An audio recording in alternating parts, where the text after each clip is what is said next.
Hey everybody, hey, welcome to this evening's Erudition Interactive Black History and Knowledge session. I apologize for the tardiness. Again, we're seeming to have some kind of internet problem. It continues, it seems like every week, and I'm kind of getting really fed up with it, but we will figure that out. Hey, tonight, um, the episode tonight is questions, and more questions, and that's what we're going to talk about tonight. Hopefully we are streaming well within the Erudition Network Facebook group, which we had a huge amount of people join us, and I am very happy and grateful that many of you have joined that group. It is one of the things that I wanted to get done so that we can get around this recurrent internet issue that we've been having that seems to slow things down. So, and to give you a way for me to be able to see when you comment, because some people had not gone to the Erudition Network actual page. You can go there also, but the group will allow you to interact with us and to talk to us. We're trying to do some good things on Erudition and constantly put something out there for the folks so that you can interact with us daily. And I think that that's a good thing because, it opens up discussions to folks that we may not have had, right? And get people's perspectives, differing perspectives on what they think and what they have been taught about history, which to me is important because, as we know, there are a lot of things that have been put out and historically.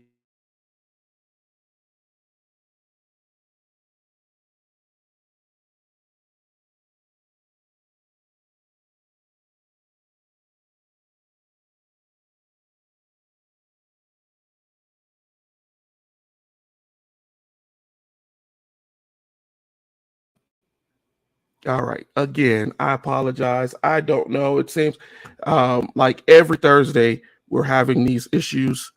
Um, and it just continues. And I'm definitely going to have to do something about it because it just I've run through many different scenarios of why it's doing it, but it really needs to stop. But getting back to what I was saying, we definitely want to encourage you to interact and to grow with the network.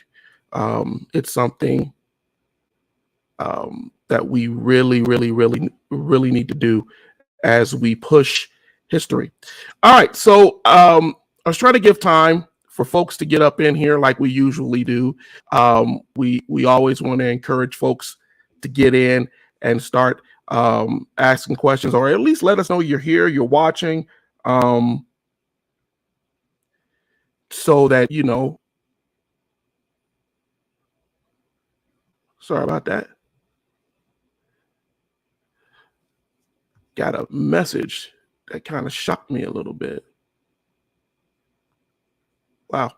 All right. Well, I know I'm a big, huge wrestling fan, and I just found out that the pro wrestler Bray Wyatt died at the age of 36 today. That's kind of shocking to me. Things, it just proves to us again,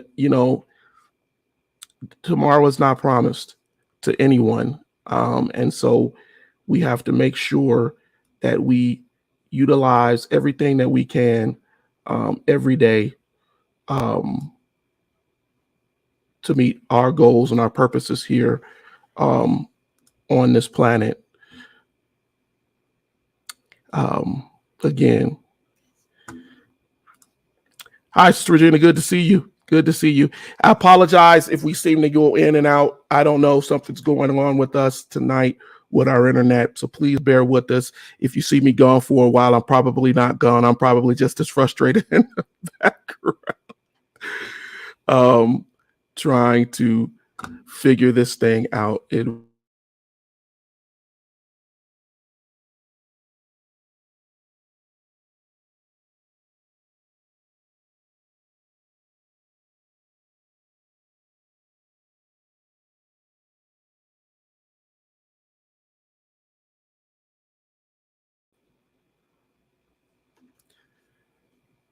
Yeah, I don't know.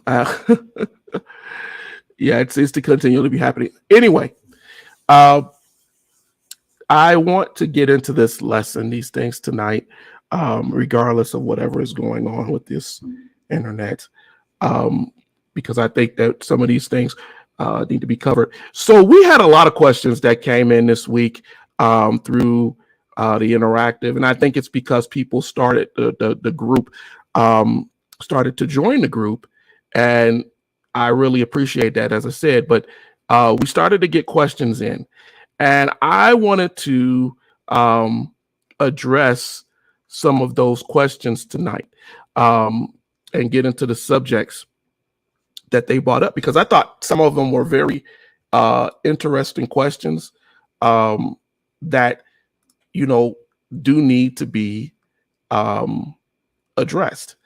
One of the questions that arose, um, someone sent me a question, and they said, because I am always saying that the Africans came to America, and that's documented before Columbus and before the Europeans, as we have been told.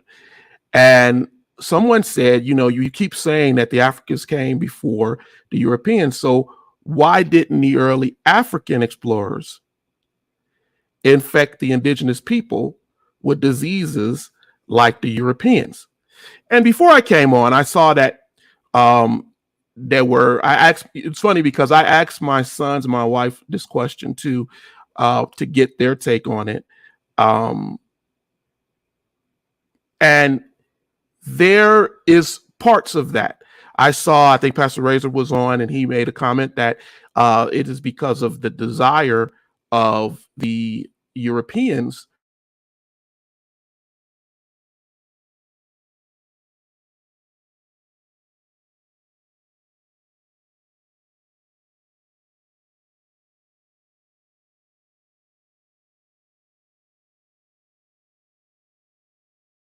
that happened. Um, but I will also tell you, because, you know, we have the stories of them using infected blankets and things of that nature. I think the heat is interfering with the net all over. 5G can't break do this heat. Maybe that's what it is. It's so hot and so many things going on. Maybe it's just affecting. Um, but we know that indigenous people were given disease blankets, and things like that, to infect them. This is historically true, and I saw that was brought up. Um, but I also wanted to give a differing perspective here, because the person that asked this question, anonymously, um, I think their point was trying to say, well, that proves that the Africans weren't over here before. I think that was the whole purpose behind asking the question. Not necessarily, and I may be wrong. And if you are the person to ask that question, hey, please send me a message or whatever and tell me that I'm wrong in my assumption. But I do believe that may have been what the intent was, and bringing up that issue. But I will say this: we have to understand something else too. The Europeans, the Asians, and the Africans, um, all of the Europeans and the Asians and all of them came forward out of Africa. They had a closer connection to Africa, as you know, that the Greeks, the Romans, and every one of them, or people over in Europe, the Phoenicians traveled all over. They had interaction with them. If you look at the early plagues, such as the Justinian plague, right? And other plagues that plagued Europe, even the Black Plague before the Black Plague, this means that pathogens were being passed around.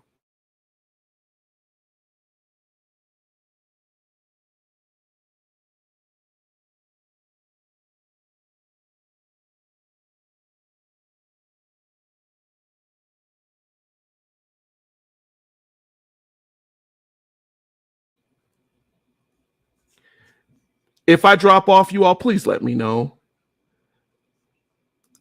The Europeans purposely spread disease to the yes, they did. But there is another part of that of why the Africans did not. And I think that it, again, this comes down to hidden history. The Africans were more exposed probably than anyone because of the amount of cultures that came out of Africa and the business and the things that were done in Africa, whether it be the Carthaginians, rather it be the Egyptians, rather it be during the Red Sea. I apologize, Sister Regina. I see myself going blank, and I don't even know if I'm going blank. It's really annoying. But the issue that I want us to understand is that even though the Africans were exposed to those diseases, there's another part to this.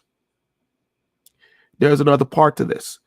The Africans also bought over medicines. I think it was said in the group, and I think that that there is. If you don't understand what I'm saying or you missed something, please, please, please, please message me, and I will hit it again because I blanked out, and I may not know that I blanked out. Please hook with us tonight on this. But I want you to understand that the African didn't just come to be. Good evening, Pastor Razor. Good to see you. Things are running a little crazy here tonight, so please bear with us. The African didn't just come to conquer. So his desire was not to necessarily infect people.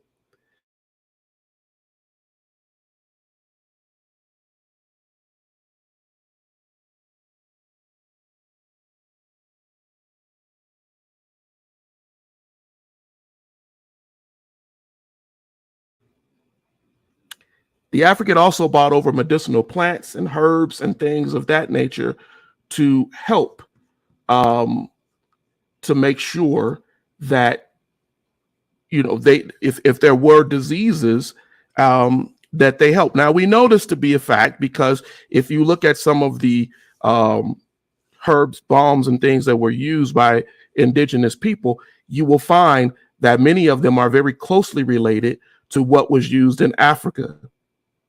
So if we understand that the African came over, and even while they were over, unlike many other cultures, they were trying to create syncretism.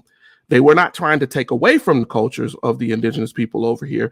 They were communicating with them, right? And they were working with them, and they were trading with them. And in many cases, they became part of their societies.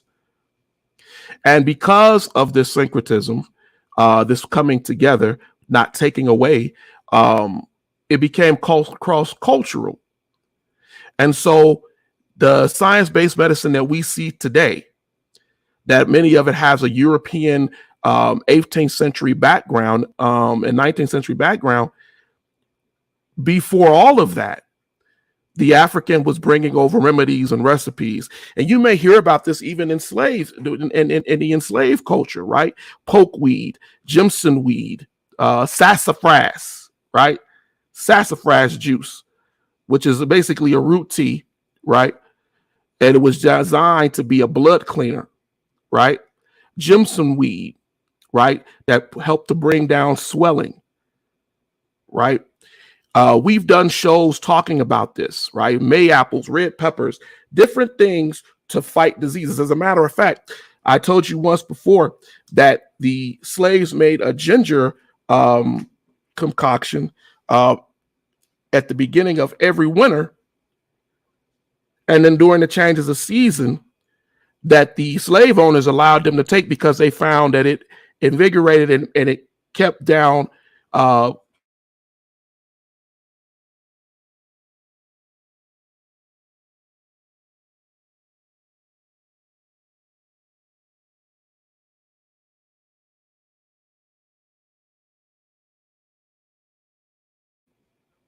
even they benefited from these remedies. Whew, couldn't get that word out.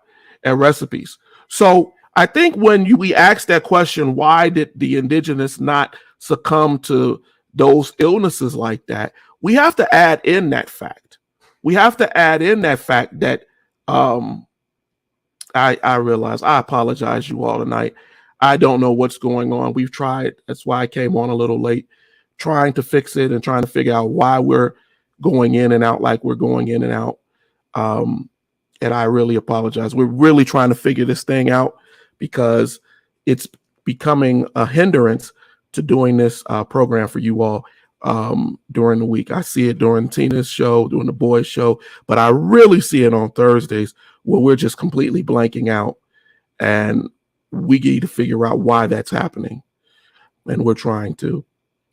But I hope my message is at least getting across to you a little bit of what we're talking about here tonight. I've always told you all there are certain books you can read. You can go and pick up about how enslaved people, and I'm trying to be better with that word enslaved, because apparently that's a big thing now, to not call people slaves, call them enslaved, to indicate that they were put into slavery. I understand it, but I kind of feel like it's semantics, but I will acquiesce to it. It had gotten to a point, though, that when you see the Native Americans, even they use certain herbs and things, as I said, it had gotten to a point that as we went from the 1700s and the 1800s, the slave masters and the whites over here got a little.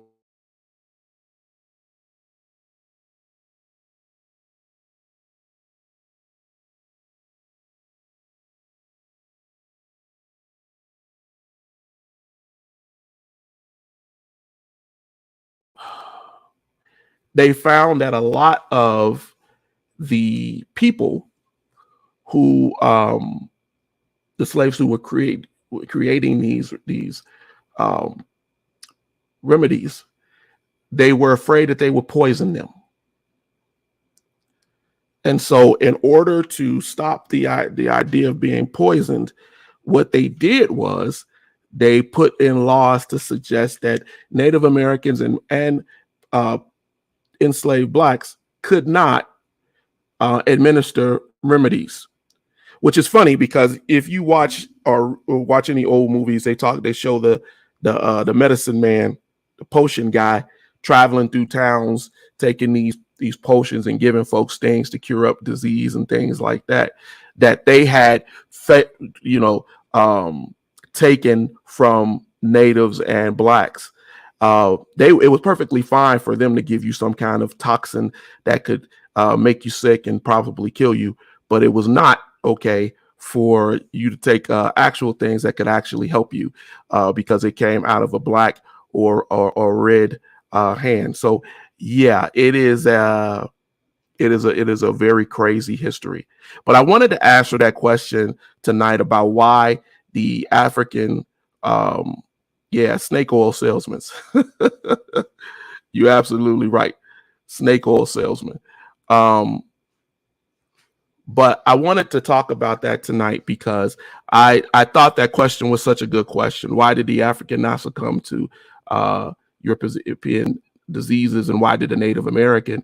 Well, it's because of what the African bought over, and in many cases, you also see how that syncretism, that sharing of culture, right, helped in many ways to save some Indian cultures by providing assistance to their Imitarian system.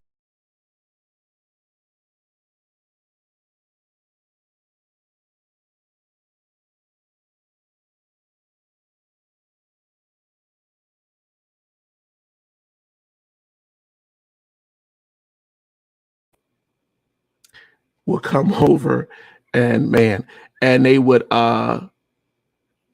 help each other out. We know this because historically, and I think I've said this in another episode, they passed laws to prevent the sharing of this information between these cultures. So it is it is something that we could go deeper into, but I wanted to touch on it tonight, just basically based off of that question. And I think I've beat it to death enough. Unless you guys have any other questions in relation to it, I think I beat it to death enough that that we have hit that. I also saw a question that arose. I believe it was something that Tony Briscoe sent out earlier and asking a question too. I'm trying to bring that up, but I saw that that question. I thought that was an interesting. Oh, there it is. Tataria. Now, if you don't know what Tataria is, don't feel bad, right? If you've never heard of it, don't feel bad.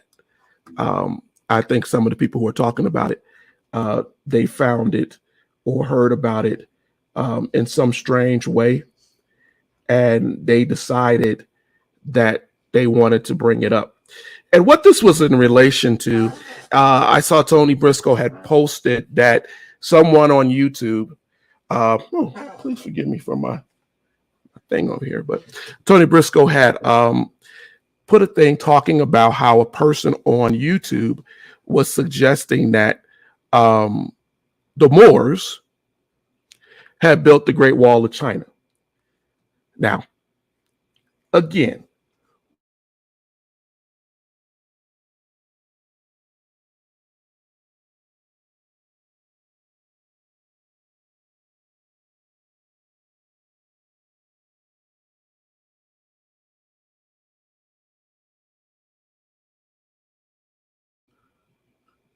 at least we try to. I apologize again. But I wanted to cover this thing because Tataria, that myth, seems to be something very popular with a lot of people. It seems to be something that, and I can tell you that it comes from multiple different sources and people who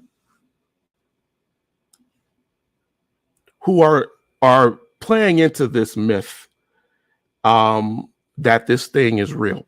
And I'm trying to bring up, even though we're dealing with crazy internet issues tonight, the actual one of the maps for it, because I think that a visual will help here. All right, so here is Tataria, right? And this is one of many maps. And so this is actually circulating around the internet, and people are talking about how somewhere on this map, and not in this one in particular, but there is a wall, and they're saying that some people argue that the Tatarians built this wall, right? And they believe that the Tatarians were some amazing group of people that have been left out of history. And in fact, that is pure lunacy, right? It's pure lunacy. None of that is true.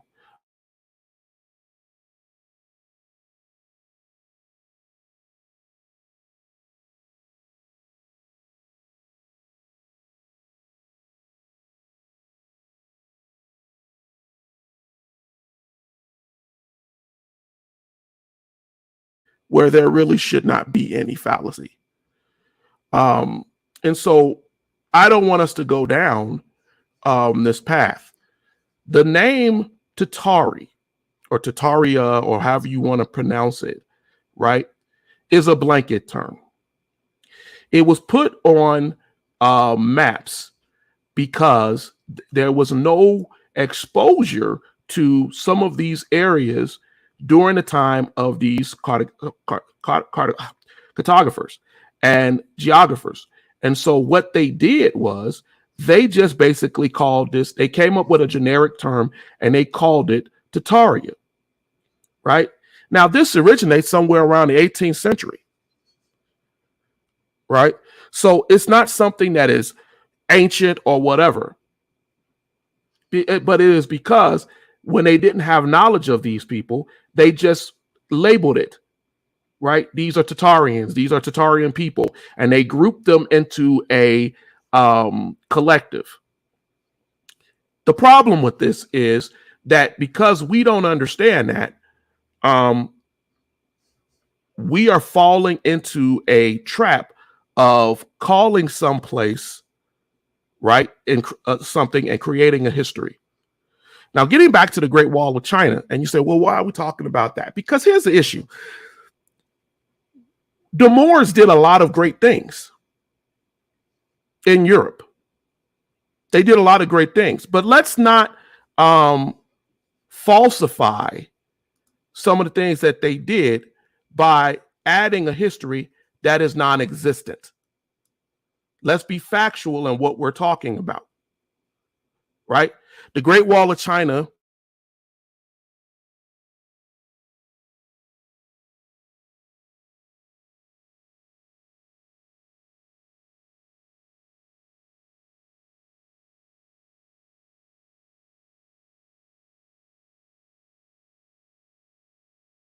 the Moors are in Spain. It's 7071 BC.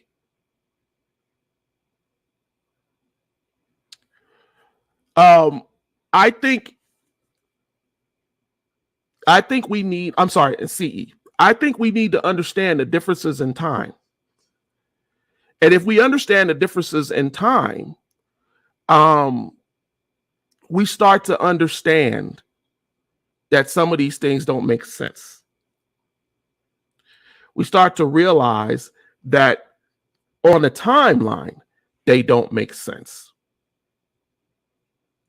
And unfortunately, a lot of us, we get caught in these fallacies of history. Now, the confusion arises because of the Castle of the Moors, right? If you were to go to Sintra, Portugal, there is, and I thought I had a picture of it, there is the Castle of the Moors. I do have it. And I have a piece of picture of it. The Castle of the Moors looks a lot like the Great Wall of China. But wait a minute. As cultures ingrain and talk and learn from each other on how to lay bricks, how to build, right? Just like when the Chinese came over and used explosives to help create the railroad, it doesn't mean knowledge is not passed. So when you look at the Castle of the Moors, people said, oh, wait a minute. This is the same thing because of not being taught about these other cultures and their histories and having the histories shared. So they look at this, right, at this Castle of the Moors, and they say, oh, so that must mean, and then someone falsifies history and says, hey, they built this.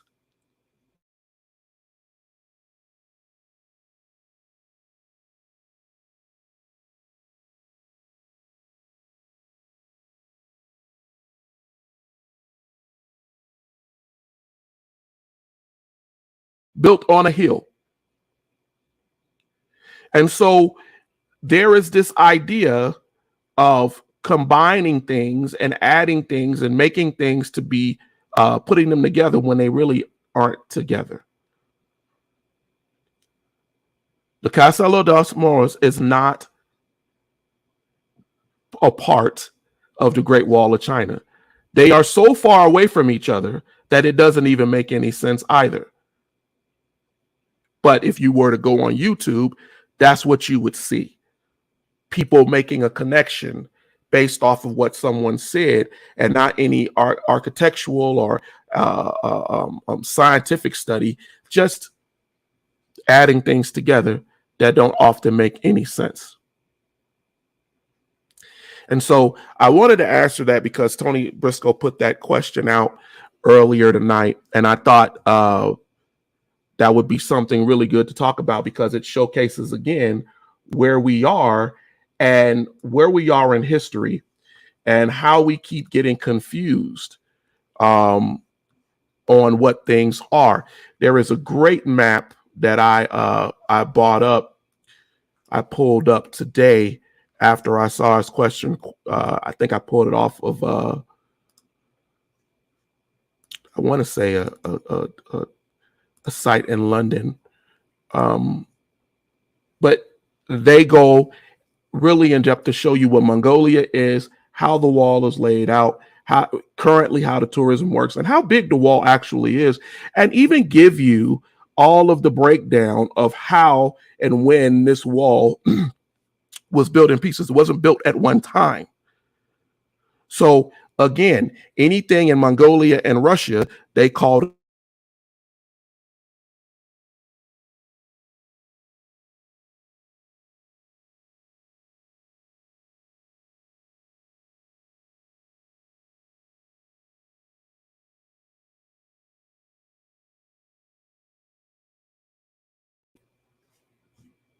sorry about that. Let me hit another point too. I think that we need to understand. I saw that something that the gentleman, one of the gentlemen online said, oh, that the wall looked like it was faced backwards. Well, that the whole issue of that is kind of crazy. And if you don't understand how ancient militaries formatted, they reinforce their walls, it wouldn't make any sense. The wall faces different ways at different parts of the wall, the Great Wall of China. And it does that so that if forces got over a section of the wall, the Chinese or the on the wall could change where they were shooting and be able to hit people on the other side of the wall. The wall is not just one side straight across, because what would you do if with that fortification, if they were able to blast through one part of the wall or get over that part of the wall, you would need to be able to counter those forces on an opposite side. But again, this comes down to people not understanding reinforcements, how ancient people looked at reinforcements, how they replenished their lines. So we can't just say, oh, because they look like they face some way, I looked at one part of the wall. We have to look at the entirety of the history. All right. I think I beat that question to death too.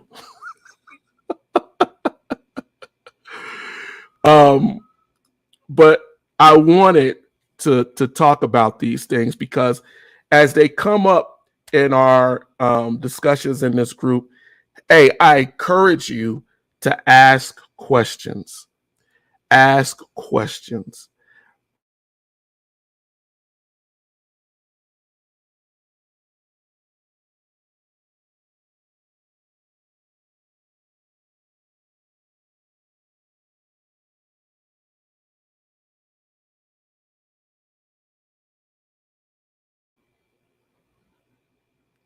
This really is bothering me, you all. I'm trying my best to work through this, but it's really bothering me that we keep having these problems every Thursday.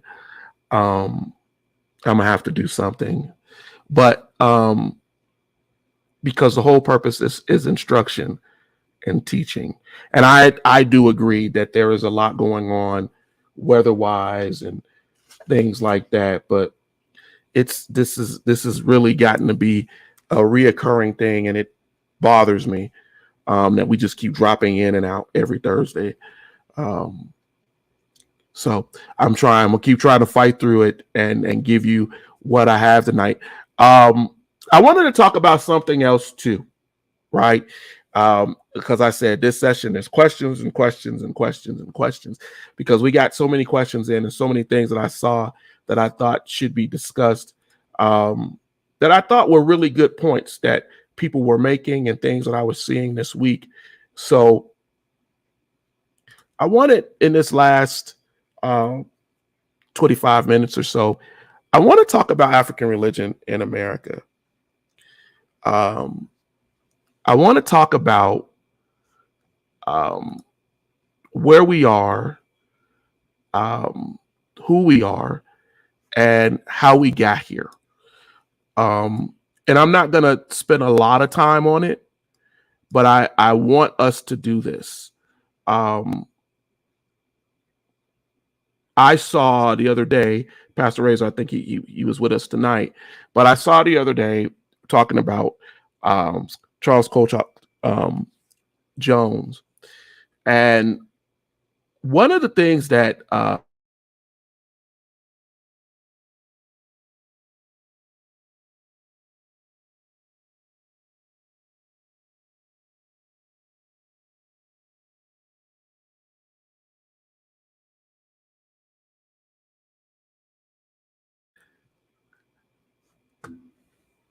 that has often intrigued me with our history in this country for African Americans is our inability to recognize or understand our given history of behind the church. When we read about it, those who pick up anything to read about it, we should not be surprised with the racism that is there that surrounds us in the Black church. We shouldn't not understand the spiritual, political, and economic issues that are behind it. But the text that we read from people who lived in that time, both Black and white, shows the diversity, right? And how people experience religion, how they saw it, envisioned it, accepted it, implemented it. People had a cognitive dissonance, a lot of them, on how they felt that in order to appease their idea of slavery, right, and Christianity, they had to make us to be something other, something else. So there was a part of the society that did that made the African a beast, something that was outside of the purview of God's authority on man and governance of man. And then there was a part where there were people who said, well, they could be men, but that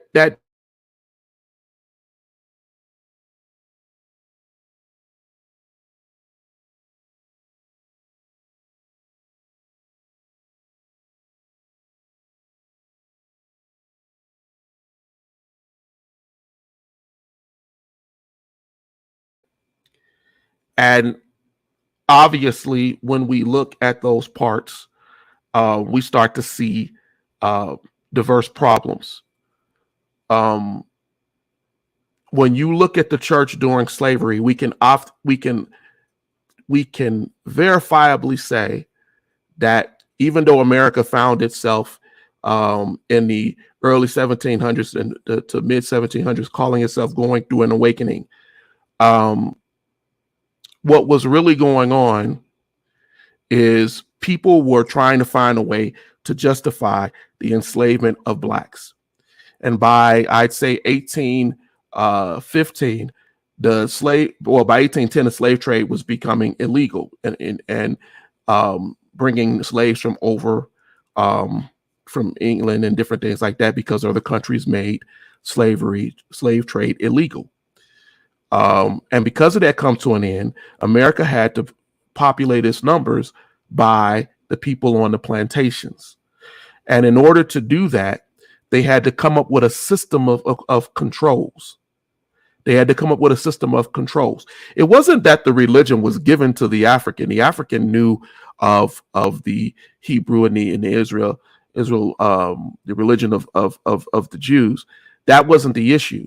The issue was, how do we turn this thing around to make them accept their lot? And so as people were going through their awakenings, right, you started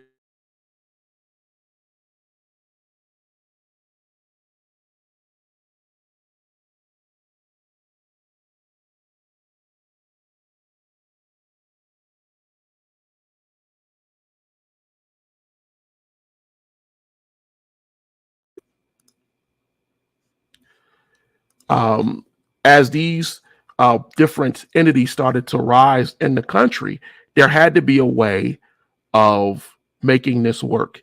Here's another part, though, that I wanted to touch on tonight. Because of the interaction of trying to control the African, right, and the enslaved over here, it changed the face of Christianity. It changed the face of Christianity. If you look at it, you will notice that before, if in looking in Catholic religions and the approach to it before the Africans' exposure or inclusion, it was very sedate, right? But the African didn't worship that way, and they have never worshiped that way. Their worship includes singing, clapping, dancing, shouting, and expressing themselves to the Spirit of God as they saw it. So whereas many whites got up and gave a message, people were pulled into the idea of this feeling that was presented. And so a lot of the whites during the Great Awakenings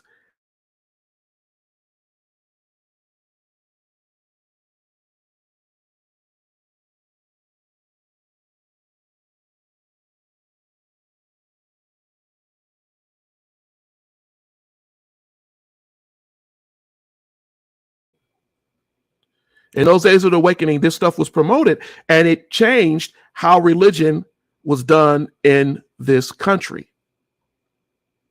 Because, see, the slaves going down by the river,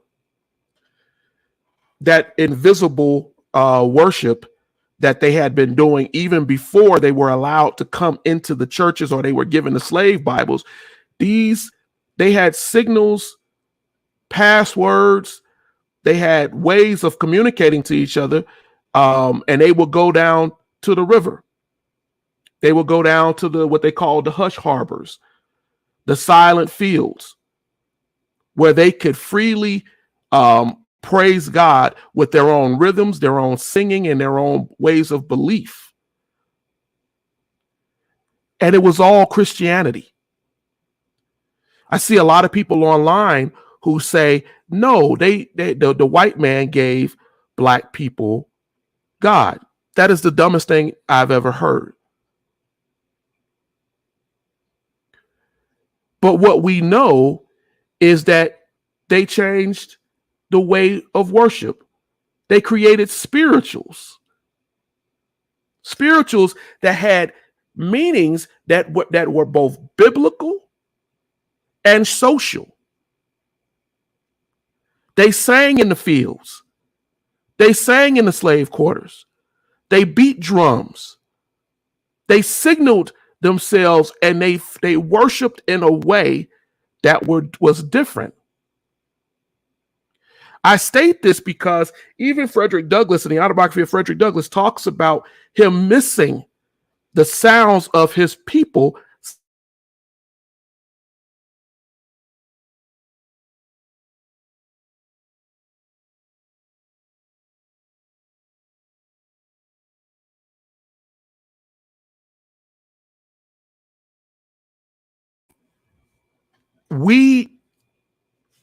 We have lost record to much of that, other than the songs that have been passed down.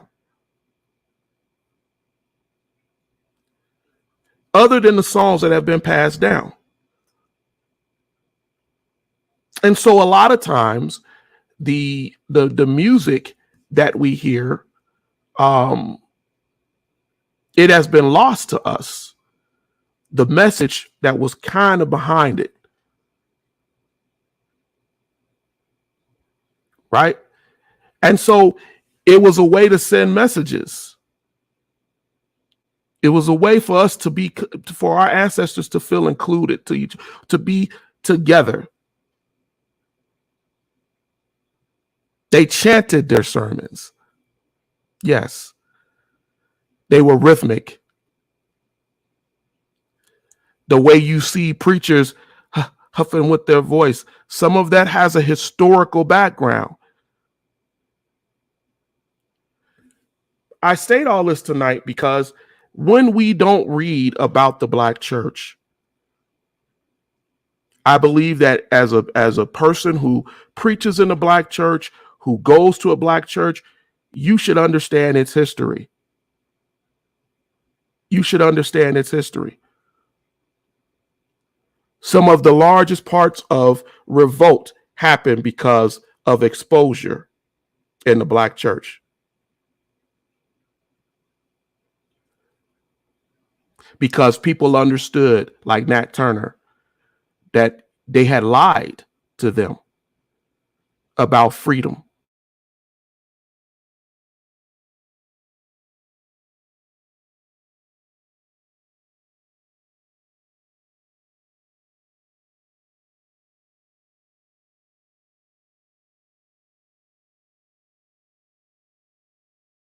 Things, however, as we're ramping again. But the problem with a lot of these things, however, is that if you look, you can actually look at it historically. And if you look from, I'd say, 1700 all the way up until just about the Civil War, you start to see a change in African Americans' way of worship.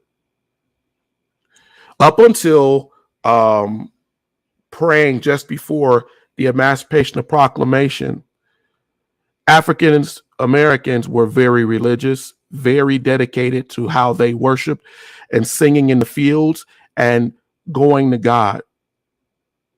They had that hidden or invisible institution of the Black church that even though they would go and have church services before Massa, they had their own services that they would do hidden.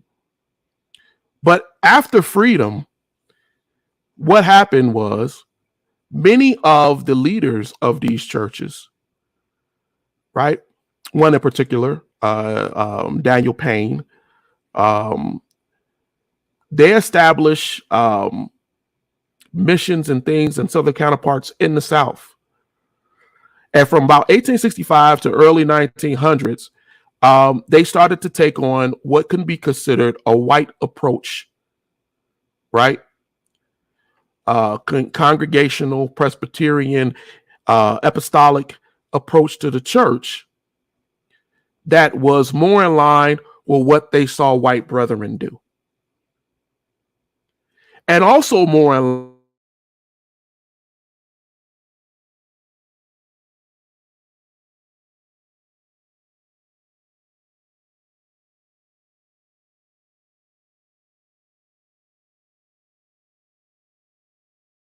and antebellum, by the time that all that had happened, we had all of these established Black churches that were no longer wanting to hear the drumming beat,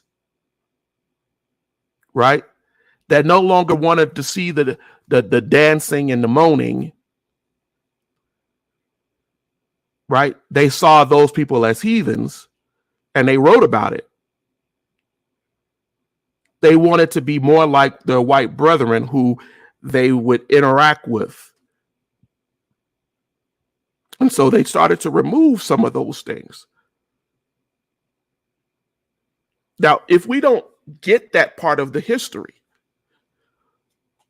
then we start to forget who we are. There are so many books, sites, places that are written about that time, where our brothers and sisters and folks in ministry wrote about it, talked about it. I put out a quiz about a week or two ago asking about people, and I should have put this person in there. There's a man named Josiah Henson, and I asked everybody on here, do you know who Josiah Henson is? Have you ever heard that name? I'll give you a second or two as we're coming down at the end of this hour. Who do you know who Josiah Henson is? As I try to bring up his picture.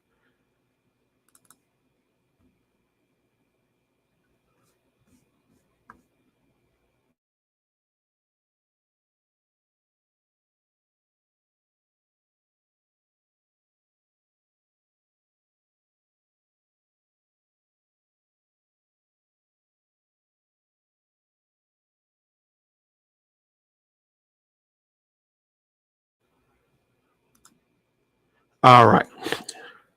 So there's Mr. Josiah Henson. If he doesn't look familiar to any of you all, that's fine. He is a man of distinction, though. He is a man of distinction. Teddy, you said it's the first time hearing his name. Josiah Henson was an abolitionist. Josiah Henson was a minister. Josiah Henson is the inspiration behind what you all know as Uncle Tom, the original Uncle Tom, the person that inspired Harriet Beecher Stowe. And we have completely jacked this man's history up. He was a very important person. Josiah was a conductor on the Underground Railroad. He founded schools. He was a Methodist preacher. He traveled all over, both here in the States and in England, lecturing and talking against slavery. One of the greatest books that you could possibly read to understand a faithful life is the life of Josiah Henson, right? And how he talks about his life. He left the United States and he went to Canada.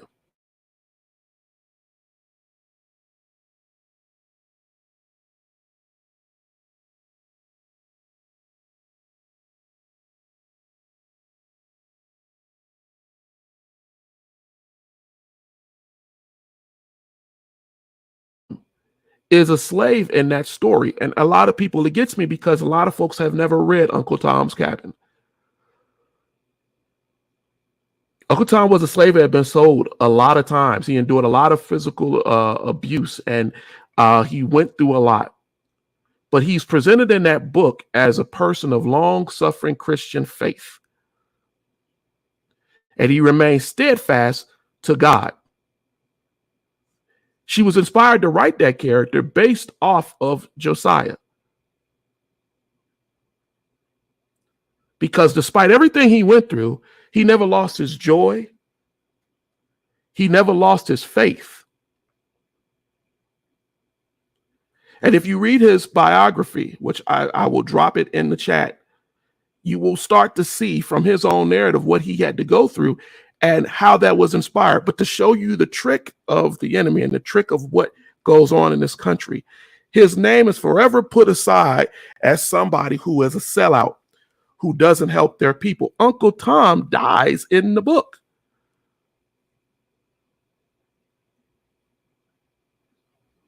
In that book, the characters look at Uncle Tom's cabin as a symbol of hope and of freedom. It's seen as a place where slaves can go and find some place of safety. But we forgot that. We've allowed the rhetoric of communication and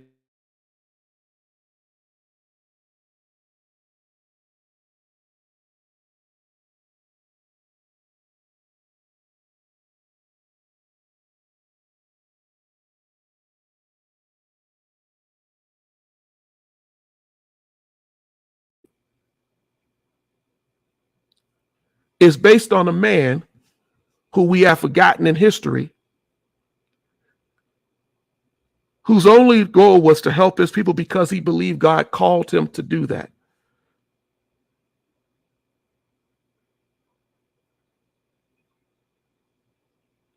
a man who grew up in those very services that I was just talking to you about, and understanding God for what God is, and not something that is a controlling device.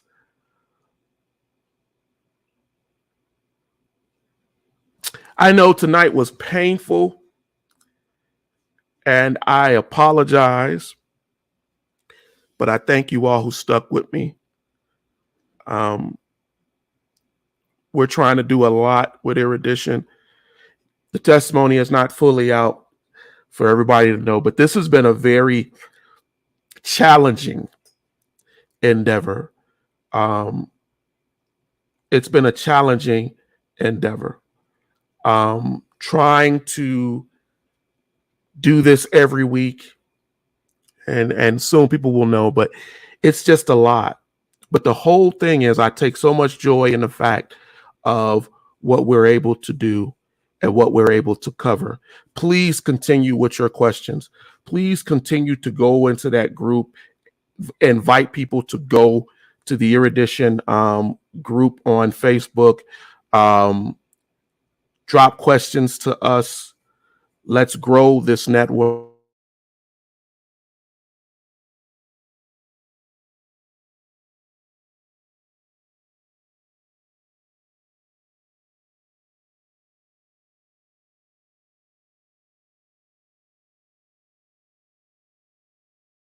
Encourage them.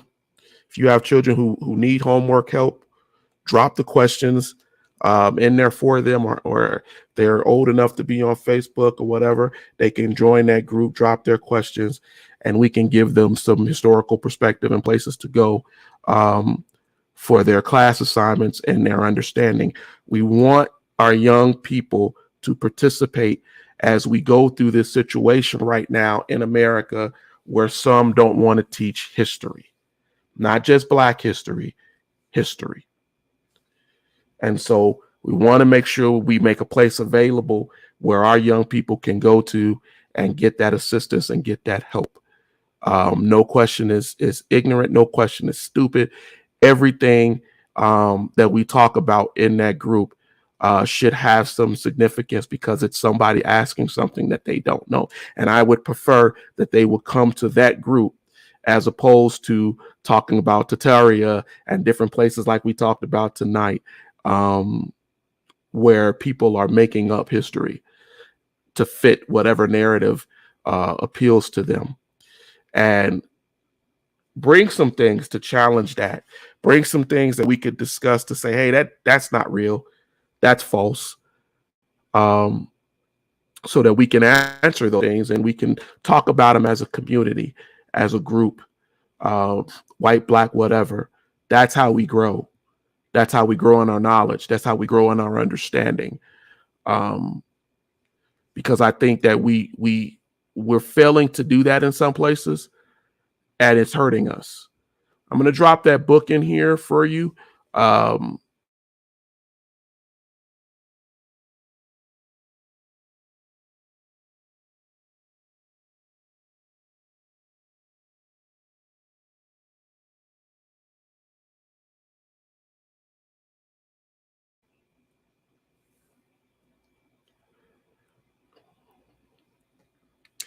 As a reference, and something that you could go and look at and figure out. I also want to drop a book in here.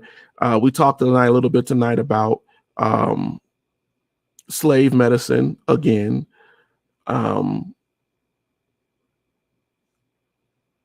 There is a book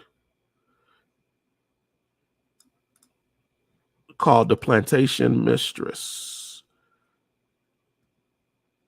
There are a couple. Let me look. I got a couple of my books here there we go. Here's another book that you can go look up that will talk about some of the things that we talked about tonight. Working cures and how slaves cured. Again, understand that Africans didn't come over here empty-handed. They didn't come over to conquer. A lot of times they brought cures and they brought things that we still see used by indigenous people here today that has an African root. Again, that suggests and validates that Africans were here before the Europeans, but they came for different purposes and different reasons, and they actually had syncretism.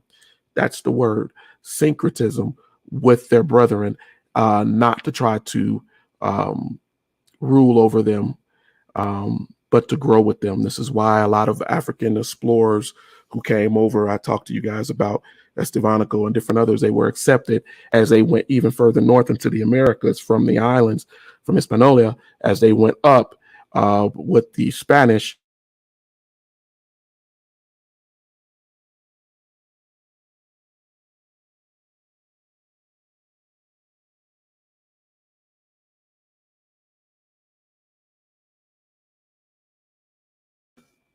I'm going to get out of here because this whole blanking out thing still makes me pretty mad. But I hope you got something from the night for the 7 people I see on. I didn't see some of you all's names. John, I know you said that was you as Facebook user. I appreciate you joining us tonight. All right, I'm going to get out of here. Thank you all for sticking with us through these broadcast issues. And you have a great and wonderful rest of your week. Thank you.